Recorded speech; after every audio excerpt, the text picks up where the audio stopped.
আসসালামু আলাইকুম ভাইয়া। ওয়ালাইকুম সালাম। কি কিছু বলবি?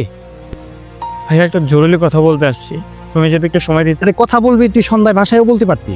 না ভাইয়া, অনেক জরুরি একটা কথা। ভাইয়া, আমার দেখা তুমি সবচেয়ে সেরা একটা ভাই, আর তোমার মতো ভাই পাওয়া সবার ভাগ্যে হয় না। আর মাসখানেক আগে আমাদের বাবা মারা গেছে, কিন্তু বাবার অভাবটা কখনো বুঝি নাই, কারণ তুমি পাশে ছিলে। ভাইয়া, আজকে তোমার কাছে একটা আবদার রাখবো, কিন্তু জানি তুমি সেই আবদারটা মেনে নিবা না, কিন্তু তারপরেও তোমার কাছে সেই আবদারটা রাখতে চাই। আচ্ছা, রাখবো না না রাখবো ওইটা তুই আগেই কিভাবে বুঝবি? আগে বল। ভাইয়া, ওই পাশের গ্রামের তিশা আসতো না? থাম, আমি বুঝে ফেলছি তুই কি বলতে চাস, আর বলতে হবে না। ভাইয়া, তুমি প্লিজ আমার পুরো কথাটা শুনো। আচ্ছা বল, কি বলতে চাচ্ছিস? ভাইয়া ভাইয়া, তিশা আমাকে বলছে তোমার আর তিশার বোনের ব্যাপারে।